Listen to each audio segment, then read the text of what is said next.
अस्सलामुअलैकुम नाज़रीन। आईनी तरमीम तो मंजूर होगी, लेकिन उसके फ़ौरन ही बाद बुशरा बीबी की रिहाई की खबर आई।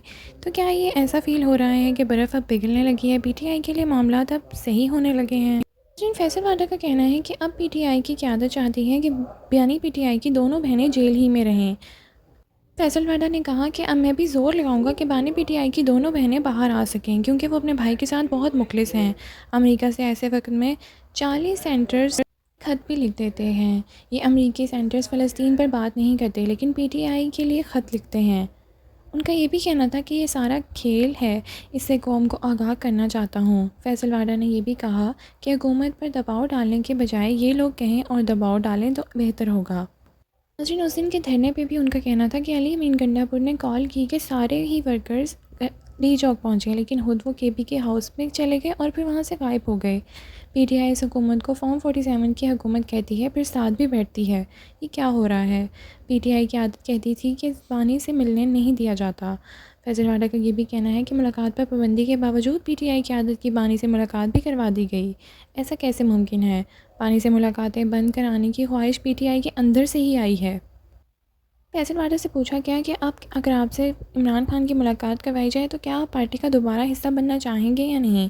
इस पर उनका कहना था कि 15 साल में उनके साथ रहा हूँ, अगर वो आज भी मुझे बुलाएंगे तो मैं ज़रूर जाऊँगा, लेकिन ये उजाले में जाऊँगा, रात के अंधेरे में मैं कभी भी नहीं जाऊँगा। फवाद चौधरी से मुतल्लिक भी उन्होंने एक इंकशाफ किया। आइए सुनते हैं उनकी क्या गुफ्तगू थी। राय हैं मुलाकात मतलब फैसल वाडा अगर मिलना चाहे किसी कैदी के साथ, अगर वो कैदी ना भी मिलना चाहे, लेकिन वो दूर से वहाँ पे आप उनकी बैरक के सामने या जो पिंजरा है जो भी वो बताते हैं उसके सेल के सामने, तो you can go and tell them किसी से देखिए मैं उसका ये बात करके वो कहते हैं कि जी हाँ साहब ये हो रहा है और this what is happening, it is for the national cause. मुल्क के अंदर सियासी अदम इस्तेकाम, ये कोई माने या ना माने, पीटीआई इस मुल्क की एक बड़ी सियासी जमात है।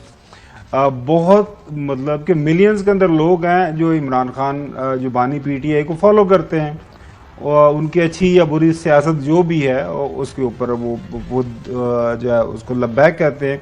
तो वाई आप जाते क्यों नहीं? मतलब आप मैं आपको जवाब देता हूँ। गोमन साहब, मुझे ना जब निकाल दिया पार्टी से उसके 6-7 महीने बाद मुझे खान साहब ने लाहौर बुलवाया। ये पहली दफ़ा मैंने ये बात की।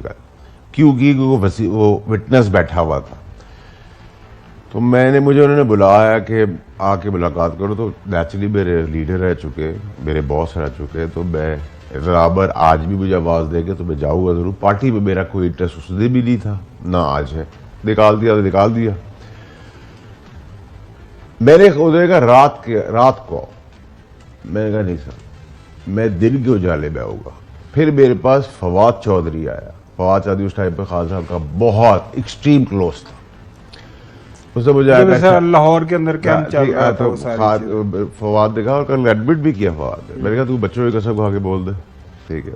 उसने कहा, मैंने फवाद आया, फवाद ने कहा छोड़ यार, तू रात के अंधेरे मिल रहे। मैंने कहा नहीं देख, मैं पार्टी में नहीं जाना चाहता, तू जाना चाहता है, तेरा बनता भी है, ठीक है, होना भी चाहिए तुझे पार्टी के अंदर, लेकिन मैं रात के अंधेरे में जाऊंगा। दिन के अंधेरे, दिन के उजाले में 100 दफा बुलाएंगे मैं जाऊंगा, आज भी बुलाएंगे तो मैं जाऊंगा। तो अगर इंटेंट जिस आदमी का मैंने 15 साल गुजारे हो, उसने मेरी बात ना सुनी, बुलाने का क्यों इंतजार करते हैं?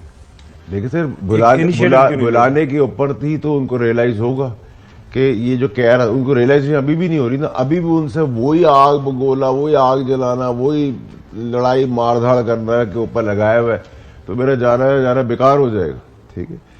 और ये लोग किसी को आने भी नहीं देते। इसमें से अच्छे एमएनए भी हैं, अच्छे एमपीए भी हैं, थोड़ी सी बात केपी के अच्छे लोग भी हैं, उनको रसाई नहीं करने देते ये खान तक।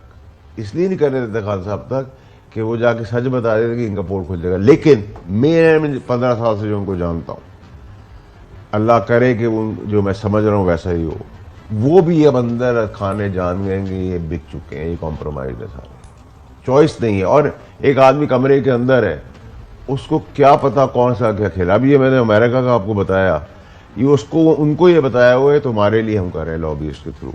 लेकिन इसको कराने के बाद ये लोग रेलेवेंट हो गए और खान साहब और एस्टैब्लिशमेंट में फिर और डबल फासला हो गया, ठीक है। It make sense. अमेरिका आखिरी चीज, एक आखिरी चीज, गुमन साहब, एक चीज आपने हाईलाइट करनी है कि अगर आज सबको पता नहीं था, अगर कोई व्हीलिंग डीलिंग नहीं थी, तो रंग और रोगन क्यों बनी गाला में हो रहा था? फिर बात ये है कि ऑपरेशन गोल्डस्मिथ है जी, मैं तो इनकी बात से डिफर कर रहा हूँ। ये इनका कमाल नहीं है, ये इमरान खान को रिहा करवाने के लिए पूरी सर की बाजी लगाई हुई है। एक